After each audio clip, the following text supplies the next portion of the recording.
Can the witness please state her name and spell her last name for the record? Before she does that, this is David Marcus, and I just wanted to introduce her and make a brief statement. So members of the committee, on my advice, Ghislaine Maxwell will respectfully invoke her Fifth Amendment right to silence and decline to answer questions today, even though she would very much like to answer your questions. She must remain silent because Ms. Maxwell has a habeas petition currently pending that demonstrates her conviction rests on a fundamentally unfair trial. For example, jurors lied during voir dire to secure seats on the jury, and the government promised immunity and then broke that promise. Newly discovered documents now demonstrate these facts conclusively. If this committee and the American public truly want to hear the unfiltered truth about what happened, there is a straightforward path. Ms. Maxwell is prepared to speak fully and honestly if granted clemency by President Trump. Only she can provide a complete account, and some may not like what they hear, but the truth matters. For example, both President Trump and President Clinton are innocent of any wrongdoing. Ms. Maxwell alone can explain why, and the public is entitled to hear that explanation. Thank you, members of the committee, for having us today. Ms. Maxwell can now proceed to answer her questions with the Fifth Amendment. Thank you. You are required by law to answer questions from Congress truthfully. This also applies to questions posed by congressional staff in this deposition. Do you understand? I do. If at any time you knowingly make false statements, you could be subject to criminal prosecution, including but not limited to perjury. Do you understand? I do.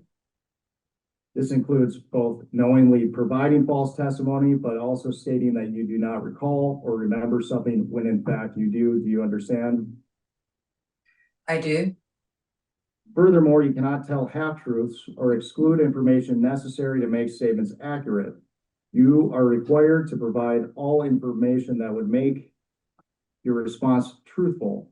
A deliberate failure to disclose information can constitute as a false statement. Do you understand? I do. Raise your right hand, please. Do you solemnly declare and affirm under the penalty of perjury that the testimony you are about to give will be the truth, the whole truth, and nothing but the truth? I do. Thank you. Ms. Maxwell, were you a close friend and confidant of Jeffrey Epstein? I would like to answer your question, but on the advice of counsel, I respectfully decline to answer this question and any related questions. My habeas petition is pending in the Southern District of New York. I therefore invoke my right to silence under the Fifth Amendment to the US Constitution. Let the record reflect that Ms. Maxwell has invoked the Fifth Amendment against self-incrimination. Ms. Maxwell, please be very clear. Are you declining to answer the question put to you solely on the ground that you believe the answer will incriminate you? I invoke my Fifth Amendment right to silence. Ms. Maxwell, did you at any time play any role in Jeffrey Epstein's activities involving the recruitment, grooming, or trafficking of young women or girls? I invoke my Fifth Amendment right to silence. Let the record reflect that Ms. Maxwell has invoked the Fifth Amendment against self-incrimination. Ms. Maxwell, please be very clear. Are you declining to answer the question put to you solely on the ground that you believe the answer will incriminate you? I invoke my Fifth Amendment right to silence. Ms. Maxwell, have you ever coerced, directed, or otherwise instructed any young woman or girl to provide sexual favors to Mr. Epstein or any other individual? I invoke my Fifth Amendment right to silence. Let the record reflect that Ms. Maxwell has invoked the Fifth Amendment against self-incrimination. At any point during your personal relationship with Jeffrey Epstein, were you aware that Mr. Epstein was sexually abusing minors and adult women? I would like to answer your question, but on the advice of counsel, I respectfully decline to answer this question and any related questions. My habeas petition is pending in the Southern District of New York. I therefore invoke my right to silence under the Fifth Amendment to the US Constitution.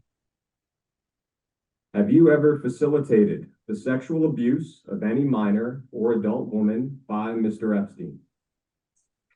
I invoke my Fifth Amendment right to silence. Have you ever participated in the sexual abuse of any minor or adult woman?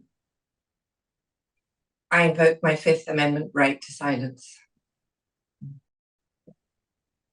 Ms. Maxwell, considering your invocation of your Fifth Amendment right against self-incrimination pursuant to the terms of the subpoena, you are excused. Ghislaine Maxwell is a monster. She facilitated, aided, and abetted Epstein's crimes, engaged in those crimes.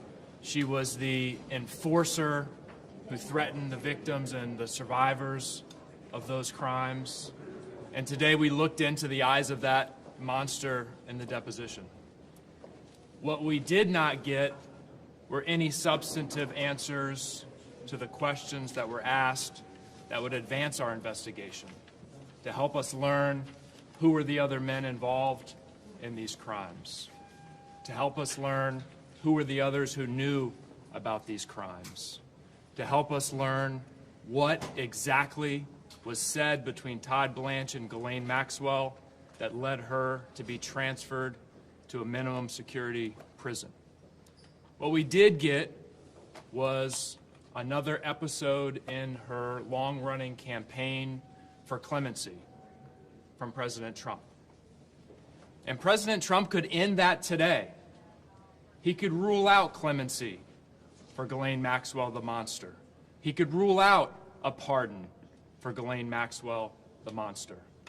The question for all of us today is, why hasn't he done that, and why won't he do that? Listen, as an attorney, I was wondering exactly where all we were going with her planning to invoke the Fifth Amendment. You know, Fifth Amendment is about self-incrimination. We all know that she has been finally convicted. She has exhausted all of her appeals. But they've decided to file a writ of habeas corpus. In my opinion, they have filed this writ of habeas corpus just to use it as an excuse to not answer more questions because, again, we know that she's a monster. We know that a jury was able to listen to all of the evidence and find that she should be found guilty. And even Donald Trump's Supreme Court, which that is saying a lot, even his Supreme Court has decided to affirm every single thing that took place on the trial level. So the fact that this woman is continuing to invoke the Fifth Amendment tells us exactly what my colleagues have already stated. She is a monster. She does not care. She has no remorse. She is not seeking to bring about some kind of closure for these women. She doesn't care. And frankly, it seems like this administration overall does not care. All they care about is protecting the powerful and protecting pedophiles. They will do anything to distract from that, including deciding to put up in the middle of Black History Month the most racist thing that we've ever seen come out of a White House.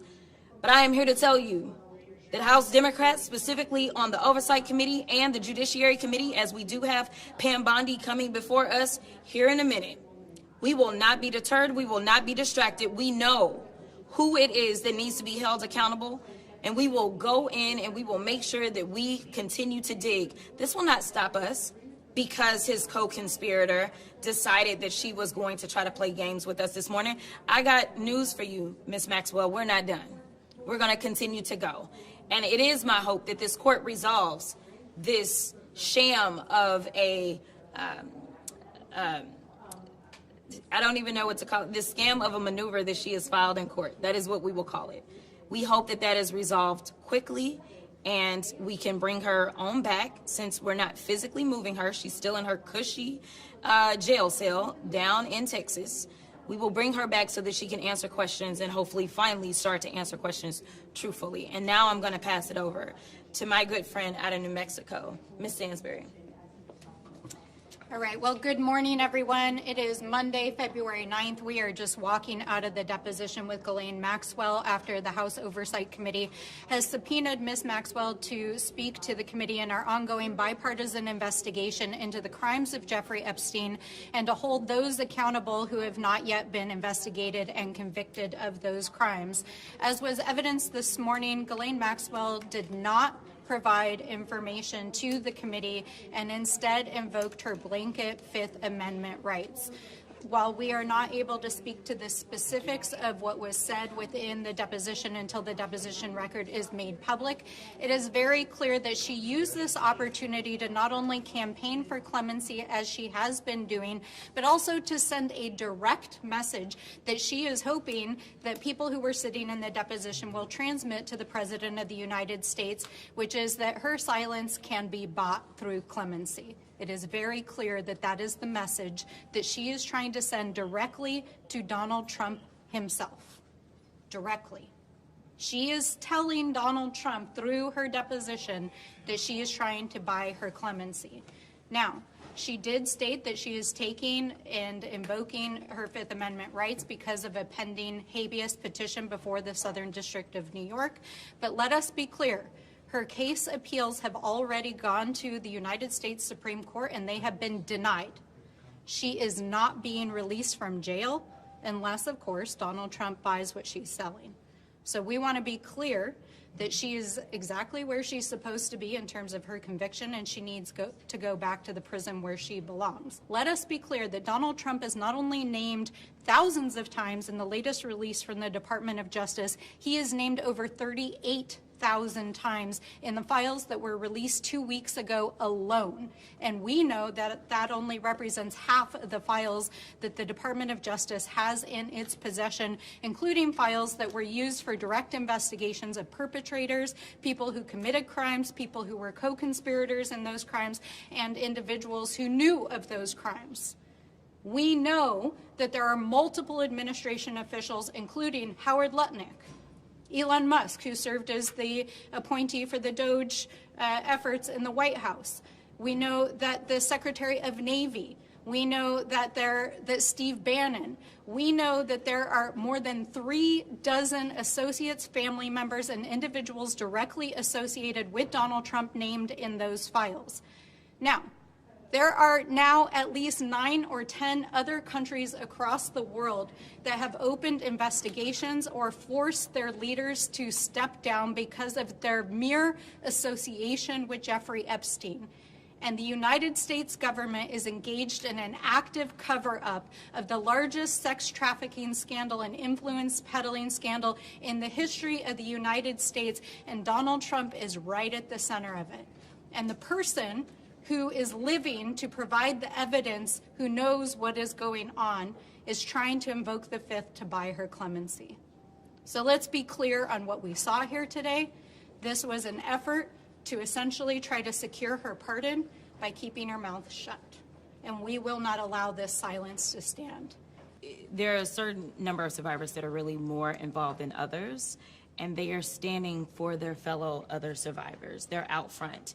We are standing with them, and we are telling them that we're not going to back down, which is why we're very clear about the fact that, yes, this took place today, and basically Ghislaine was like, I'm not going to participate, but we're not going to stop. You know, there were those that thought we would stop when we were able to get the discharge petition done. There were those that thought we were going to stop when it didn't seem like we had the votes once we finally got that done. I mean, the House Speaker shut the House down so that we would not go there, right? And now that they have violated the law, because this is actually in law, we are not stopping. So I want people to understand that House Democrats, we are going to be on their asses. Like, that's just the reality.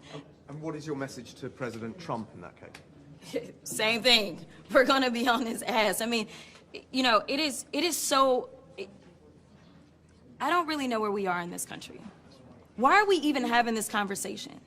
The United States is falling apart right now, partially because he's going out and randomly allowing for the killings of people in the middle of the street. But the other part of it is that we have a 34-count convicted felon, and there are people that are still shielding him from any type of accountability as it relates to a child sex trafficking ring. It is time to take the blinders off. Like, I don't understand why we are pretending like any of this is normal. And I think that that is the level of frustration that so many people are bringing, whether you're a Democrat, Republican, or independent, specifically to the Epstein file situation. Because right now we know that they were willing to try to throw the Clintons in prison for not showing up, yet they won't even allow us to bring other people into committee who we know are mentioned in these files and mentioned so much more. When we went through the hearing as relates to the Clintons, I said, listen, we know that Donald Trump's name is mentioned more. Bring him in too. Like, I'm not saying that this should be partisan. This should be whoever. I want to be clear about that. For the Democrats, this isn't partisanship. This is about right versus wrong.